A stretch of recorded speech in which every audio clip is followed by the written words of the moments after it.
Hello everyone, welcome to ఏకేఎస్ఐఎస్ academy daily current affairs. So ముందుగా నిన్న ఇచ్చినటువంటి క్వశ్చన్కి ఆన్సర్ని చూస్తే కనుక ఏ స్టేట్స్లో సిల్వర్ ఎక్కువగా మనం ఉత్పత్తి చేస్తున్నాం? The answer is Rajasthan. ఇంకా ఈరోజు టాపిక్ వచ్చేసి న్యూ యూజీసీ రూల్స్ 2026. కొంతమంది స్టూడెంట్స్ ఎవరో క్లాస్ చేయమని అడిగారు in the comment section. So దీన్ని ఈరోజు మనం చూద్దాం. సో బేసికల్గా ఈ యూజీసీ రూల్స్కి సంబంధించి ప్రభుత్వం పార్లమెంట్లో ఒక చట్టాన్ని తీసుకొచ్చింది. దీనికి వ్యతిరేకంగా సుప్రీంకోర్టులో కొంతమంది కేసు వేశారు. అయితే ఈ సుప్రీంకోర్టు దీని మీద స్టే ఆర్డర్ ఇచ్చింది. యూజీసీ రెగ్యులేషన్స్కి సంబంధించి, చట్టానికి కాదు రెగ్యులేషన్స్కి ఒక స్టే ఆర్డర్ ఇచ్చింది. అయితే దీని మీద కొన్ని కాంట్రవర్సీస్ కూడా వచ్చాయి. చాలామంది దీని మీద ధర్నాలు కూడా చేస్తున్నారు. సో దీనికి సంబంధించి కనుక మనం చూస్తే ఇది న్యూస్లో ఎందుకు ఉంది అంటే, ఫస్ట్ ఆఫ్ ఆల్ కొత్త యూజీసీ రూల్స్ 2026 వచ్చాయి. ఇది ఏంటంటే ఉన్నత విద్యకు సంబంధించి, హయ్యర్ ఎడ్యుకేషన్ అని అంటాం. ఈ ఉన్నత విద్యకు సంబంధించి ఈక్విటీ అంటే సమానత్వం అనేటటువంటి దాన్ని తీసుకురావడానికి యాంటీ డిస్క్రిమినేషన్ రూల్స్, అంటే కులం ఆధారంగా మనం చేసేటటువంటి వివక్ష, ఈ వివక్షకు వ్యతిరేకంగా కొంతమంది కొన్ని రూల్స్ని తీసుకొచ్చారు. కొంతమంది చేసేటటువంటి డిస్క్రిమినేషన్కి ఎగెనెస్ట్గా ప్రభుత్వం రూల్స్ని తీసుకొచ్చింది. దీనికి సంబంధించి అంబుడ్స్మన్ పర్సన్, ఈఓసీ అనేటటువంటి కమిటీలను కూడా క్రియేట్ చేసింది అండర్ దిస్ యాక్ట్. అయితే ఒక్కసారి కనుక మనం బ్యాక్గ్రౌండ్ చూస్తే university grant commission promotion of equity in higher education institutions regulations అని 2026 ఇప్పుడు ఒక చట్టాన్ని తీసుకొచ్చింది ప్రభుత్వం. ఇదేంటి? ఉన్నత విద్యలో న్యాయబద్ధంగా అందరికీ అందుబాటులో ఉండేలాగా అందరి వ్యక్తుల్ని సమానత్వంతో చూసేటటువంటి, ఇండియన్ యూనివర్సిటీస్ అండ్ కాలేజెస్లో సమానత్వంతో చూసేటటువంటి కొన్ని రెగ్యులేషన్స్ని తీసుకొచ్చారు. ఇదేంటంటే క్యాంపసెస్లో డిస్క్రిమినేషన్ అంటే వివక్షకు వ్యతిరేకంగా దీన్ని తీసుకొచ్చారు. దీని కారణంగా మనకి ఒక చదువుకోవడానికి అనుయోగ్యమైనటువంటి వాతావరణాన్ని సృష్టించాలి. Safe, respectable and supportive environment, అంటే అందరికీ సేఫ్గా ఉండాలి. ఎందుకంటే చాలామంది ఆత్మహత్యలు చేసుకోవడం ఇట్లాంటివి చూసాం. ఎడ్యుకేషన్లో డిస్క్రిమినేషన్ అనేది ఉండకూడదు. ప్రపంచంలో ఇంకెక్కడ ఉన్నా కొంచెం పర్వాలేదేమో, కానీ విద్యా వ్యవస్థలో కనుక ఉంటే పిల్లలు ఆదిలోనే చెడిపోతారు. సో వాళ్ళు సమాజానికి వ్యతిరేకంగా తయారవుతారు. ఇంకా అనేక కారణాలతో కూడా ఇవి వస్తూ ఉంటాయి. సో అలాగనే they apply to students, teachers and staffs of all backgrounds, అంటే స్టూడెంట్స్కి సంబంధించి అన్ని బ్యాక్గ్రౌండ్స్ ఉన్నటువంటి స్టూడెంట్స్కి సంబంధించి టీచర్స్, స్టాఫ్ వీళ్ళందరికీ కూడా ఇది వర్తిస్తుంది.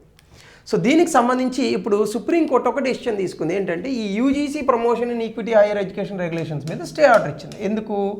రాజ్యాంగబద్ధంగా ఇందులో కొన్ని సమస్యలు ఉన్నాయని సుప్రీంకోర్టు చెప్పింది. ముఖ్యంగా సామాజిక పరంగా కొన్ని వివాదాలు తలెత్తేటటువంటి అవకాశం ఉంది అని చెప్పింది. అయితే కొన్ని అంశాలను సుప్రీంకోర్టు స్పృశించలేదు. ఇవి మళ్ళా ఒకసారి మనం చూసిన తర్వాత దీనికి ఫార్ రీచింగ్ కాన్సిక్వెన్సెస్ అనేటటువంటి ఉన్నాయి. సో వీటికి మనము అన్అడ్రస్ చేయకుండా ఈ రెగ్యులేషన్స్ని మనం తీసుకురాకూడదు అనేది సుప్రీంకోర్టు యొక్క అంశం. అయితే ఇక్కడ ఈ రెగ్యులేషన్స్ అనేటటువంటివి సోషల్లీ డివిజివ్, సమాజంలో ఈ యొక్క డివిజన్స్ క్రియేట్ చేసేటటువంటి అవకాశం ఉందని సుప్రీంకోర్టు భావించింది. అట్లాగనే judicial scrutiny of impact of the regulations, అంటే ఈ యొక్క రెగ్యులేషన్స్ ఏవైతే మనం తీసుకొచ్చామో దీని మీద పూర్తి స్థాయిలో మేము విచారణ చేయాలి అని సుప్రీంకోర్టు భావించి ఈ తీర్పులో చెప్పడం జరిగింది, స్టే ఆర్డర్ ఇచ్చినటువంటి ఆర్డర్లో. అయితే దీనికి సంబంధించి అసలు యూనివర్సిటీ గ్రాంట్స్ కమిషన్ అంటే ఏంటో చూద్దాము. ఫస్ట్ ఆఫ్ ఆల్ ఇది కాన్స్టిట్యూషనల్ బాడీ కాదు, ఇది పార్లమెంట్లో ఒక చట్టం ద్వారా వచ్చినటువంటి స్టాట్యూటరీ బాడీ. అంటే దీని తాలూకా ఉద్దేశం ఏంటంటే ఉన్నత విద్యకు సంబంధించి రాష్ట్రాల మధ్య, ఇన్స్టిట్యూషన్స్ మధ్య కోఆర్డినేషన్ కానీ, ఫండింగ్ కానీ, ఇన్స్టిట్యూషన్స్ తాలూకా, యూనివర్సిటీస్ తాలూకా మెయింటెనెన్స్ కానీ చూసేటటువంటి ఒక సంస్థ. ఎందుకు? ఖచ్చితంగా దేశంలో ఉన్నటువంటి అన్ని యూనివర్సిటీస్లో కూడా ఒకే రకమైనటువంటి విద్యను, యూనిఫామ్ క్వాలిటీ, నాణ్యత అనేటటువంటి దాన్ని ఇవ్వాలి. అలాగనే దేశంలో ఉన్నటువంటి యూనివర్సిటీస్ని మంచిగా ఒక పద్ధతి ప్రకారం అభివృద్ధి చేయాలి. సో ఈ పర్టికులర్ ఈ యూజీసీ పెట్టాలనేటటువంటి అంశం సర్జెంట్ రిపోర్ట్ 1944లో మొట్టమొదటిసారి వచ్చింది ఉన్నత విద్యకు సంబంధించి, బ్రిటిష్ ప్రభుత్వం ఉన్నప్పుడే. అయితే భారతదేశంలో ప్రాథమిక విద్యలో ఇబ్బందులు ఉన్నాయేమో కానీ ఉన్నత విద్య చాలా అద్భుతంగా అభ్యసించవచ్చు. దీనికి సంబంధించి యూనివర్సిటీ గ్రాంట్స్ కమిటీ అనేటటువంటి ఒకదాన్ని ఫామ్ చేశారు. అలీగర్, బెనారస్, ఢిల్లీ యూనివర్సిటీస్ని కొంత స్టడీ చేసి దీనికి సంబంధించి సూపర్వైజ్ చేయడానికి కూడా ఈ కమిటీని ఏర్పాటు చేశారు. తర్వాత కాలంలో 1947లో ఈ పర్టికులర్ యూనివర్సిటీ గ్రాంట్స్ కమిటీని అన్ని యూనివర్సిటీస్ కింద తీసుకొచ్చారు. తర్వాత యూనివర్సిటీ ఎడ్యుకేషన్ కమిషన్ అనేటటువంటి దాన్ని సర్వేపల్లి రాధాకృష్ణన్ గారి హయాంలో, అంటే ఆయన చైర్లో ఉండగా రీస్ట్రక్చరింగ్ చేయాలి బ్రిటిష్ మోడల్, అంటే బ్రిటిష్ ఏ రకంగా అయితే ఉన్నత విద్యని అందిస్తోందో ఆ రకంగా రీస్ట్రక్చర్ చేయాలి అనేటటువంటి ఒక అంశంలోకి వచ్చారు.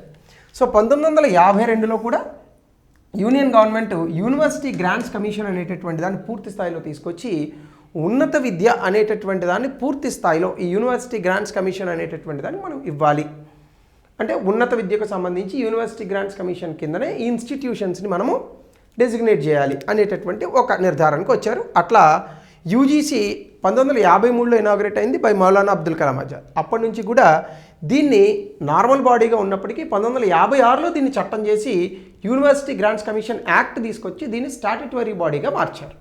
సో అది దీని తాలూకు చరిత్ర. అంటే యూనివర్సిటీ గ్రాంట్స్ కమిషన్ ఎప్పుడు వచ్చింది స్టాట్యుటరీ బాడీగా 1956. So this is what we need to understand.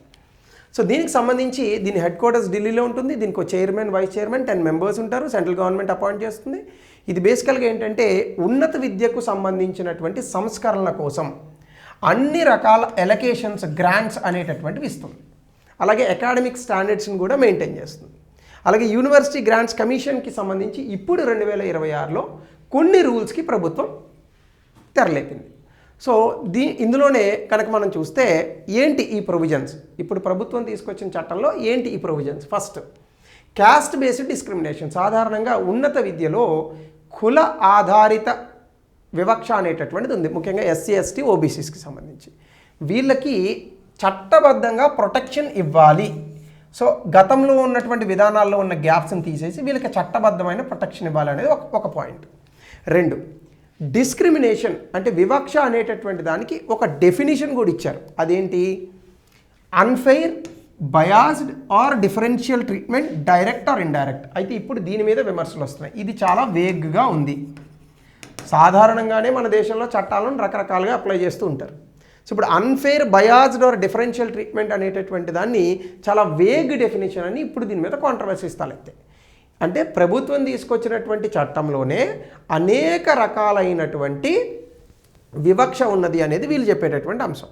So ఇక్కడ డిస్క్రిమినేషన్ అనేటటువంటిది caste, religion, race, gender, place of birth, disability, వీటి ఆధారంగా వివక్ష అనేటటువంటి దాన్ని అంతం చేయాలి అనేది ప్రభుత్వం తీసుకొచ్చిన చట్టం యొక్క ముఖ్య ఉద్దేశం.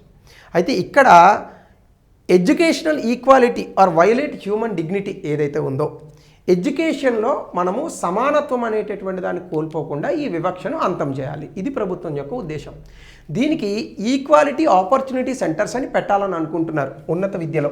ఏంటి ఈక్వాలిటీ ఆపర్చునిటీ సెంటర్స్ అంటే, అన్ని రకాల కులాల, వర్గాల వారికి సమాజంలో స్థానం కల్పించేటట్టు ఉన్నత విద్య అనేటటువంటి దానికి వాళ్ళకి అవకాశంగా ఇవ్వాలి. అట్లాగనే ఈ ఈఓసి, ఈక్వల్ ఆపర్చునిటీ సెంటర్స్ అనేటటువంటి వాటిని క్యాంపస్ డిస్క్రిమినేషన్ కంప్లైంట్స్, అంటే ఇంతకుముందు ర్యాగింగ్కి యాంటీ ర్యాగింగ్ స్క్వాడ్స్ ఉన్నాయి, అట్లా కుల ఆధార వివక్షకి ఈ కమిటీలు రెస్పాన్సిబిలిటీ తీసుకుంటాయి. 4, ఈక్విటీ కమిటీస్ అండర్ ఈఓసీస్. ఈ ఈఓసీస్ కింద ఈక్విటీ కమిటీస్ అనేటటువంటి వాటిని క్రియేట్ చేస్తారు. దీనికి హెడ్ ఆఫ్ ద ఇన్స్టిట్యూషన్ ఉంటారు. ఇందులోంచి ఎస్సీ, ఎస్టీ, ఓబీసీలని, ఉమెన్ పర్సన్స్ విత్ డిజబిలిటీస్ని తీసుకుంటారు. ఇప్పుడు చాలామంది అనేది ఏంటంటే వీళ్ళు ఏ కంప్లైంట్లైనా తీసుకొని డిస్క్రిమినేషన్ చేయరని ఏంటి గ్యారంటీ. ఇప్పుడు ఎవరో ఒక ఓసీ వ్యక్తి మీద ఒక కంప్లైంట్ వచ్చింది, ఇందులో ఉన్న వాళ్ళు వీళ్ళే కాబట్టి వీళ్ళు కూడా డిస్క్రిమినేషన్ చేయరు జనరల్ కేటగిరీ వాళ్ళ మీద అనేది ఏంటి గ్యారంటీ అని ఇప్పుడు వస్తుంది. నేను ఎవరికి సపోర్టివ్గా చెప్పట్లేదు, ఎందుకంటే చాలా సున్నితమైన అంశం నాకు తెలుసు. అయితే దీన్ని వివక్ష రాదు, మీరు వివక్షని తీసేయడానికి తీసుకొచ్చారు, కానీ దీని ద్వారా వివక్ష వస్తే ఏంటి ప్రాబ్లం, ఏంటి అప్పుడు ఇబ్బంది, దాన్ని ఎలా సాల్వ్ చేస్తారనేది ఇప్పుడు ప్రశ్నగా అడుగుతున్నారు. సో దీన్ని చర్చ జరిగితే కొంతమంది మేధావుల తాలూకా ఆలోచనల ద్వారా మనం ఏమన్నా చెప్పచ్చు. అట్లాగనే కంప్లైంట్స్ ఫ్రేమ్వర్క్, ఈఓసీస్ ప్రతి సంవత్సరంలో బయాన్యువల్ రిపోర్ట్ 2 సార్లు రిపోర్ట్లు ఇవ్వాలి. అలాగే యాన్యువల్ ఈక్విటీ రిపోర్ట్ ఇవ్వాలి యూనివర్సిటీ గ్రాంట్స్ కమిషన్కి. దీనివల్ల ట్రాన్స్పరెన్సీ అండ్ అకౌంటబిలిటీ పెరుగుతుంది. అట్లాగనే ప్రతి ఇన్స్టిట్యూషన్ డిస్క్రిమినేషన్ ఎలిమినేట్ చేసి ఈక్విటీని ప్రమోట్ చేయడానికి ప్రతి ఇన్స్టిట్యూషన్ మీద కొంత రెస్పాన్సిబిలిటీ అంటే బాధ్యత అనేటటువంటి దాన్ని పెడుతున్నారు. కాబట్టి హెడ్ ఆఫ్ ది ఇన్స్టిట్యూషన్ డైరెక్ట్గా దీనికి అకౌంటబుల్ అవుతాడు. ఈఓసీస్ని పెట్టాలి, ఈక్విటీ కమిటీస్ని కూడా పెట్టాలి head of the institution. So అట్లాగనే నేషనల్ లెవెల్ మానిటరింగ్ మెకానిజంలో యూజీసీ ఒక నేషనల్ లెవెల్ మానిటరింగ్ కమిటీని అపాయింట్ చేస్తుంది. ఇందులో చాలామంది స్టాట్యుటరీ బాడీ, సివిల్ సొసైటీస్ నుంచి రిప్రజెంటేటివ్స్ ఉంటారు. వీళ్ళు ఇంప్లిమెంటేషన్ కానీ కంప్లైంట్స్ని కానీ ప్రివెంటివ్ మెజర్స్ని కానీ చేస్తారు. సో దీని కారణంగా మనకి ఏమవుతుందంటే వివక్ష తగ్గుతుందని ఆశిస్తున్నారు. సో ఈ కమిటీ కూడా సంవత్సరానికి 2 సార్లు కలుస్తుందట. అయితే ఇవన్నీ బాగానే ఉన్నాయి. ఇప్పుడు కొంతమంది ఏమంటున్నారంటే ఇది జనరల్ కేటగిరీ వాళ్ళ మీద వివక్ష చూపుతుంది అనేటటువంటిది వాళ్ళ యొక్క కంప్లైంట్. సో కాబట్టి ఎవరైనా ఏ ఇన్స్టిట్యూషన్స్ అయినా కనుక సరిగ్గా వీటికి కంప్లైంట్స్ అవ్వకపోతే డీబార్ చేస్తారట వాళ్ళని. ఇది మరొక కాంట్రవర్సీ అంశం. సో అట్లాగనే restrictions on degree distance and online programs మీద కొంత రెస్ట్రిక్షన్స్ కూడా ఈ పెనాల్టీస్ వల్ల రావచ్చు అని అంటున్నారు. అలాగనే విత్డ్రాల్ ఆఫ్ యూజీసీ రికగ్నిషన్ కొన్నిసార్లు ఈ కంప్లైంట్స్లు కనుక ఫాలో అవ్వకపోతే రికగ్నిషన్ కూడా వెనక్కి తీసుకుంటారు ఆ ఇన్స్టిట్యూషన్ తాలూకా రికగ్నిషన్స్. సో ఇక్కడ చాలా రాజకీయాలకి తావుంది.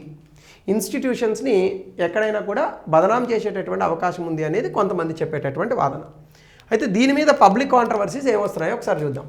ముందుగా స్టూడెంట్ ప్రొటెస్ట్, చాలామంది ప్రొటెస్ట్ చేశారు. ఇదేంటంటే ఈ రెగ్యులేషన్స్ చాలా వేగ్గా ఉన్నాయి, ఇవి సమాజాన్ని విడగొట్టేటట్టు ఉన్నాయి, ఉన్న డిస్క్రిమినేషన్ సాల్వ్ చేసేటట్టు లేవు అని కొంతమంది ధర్నాలు చేశారు.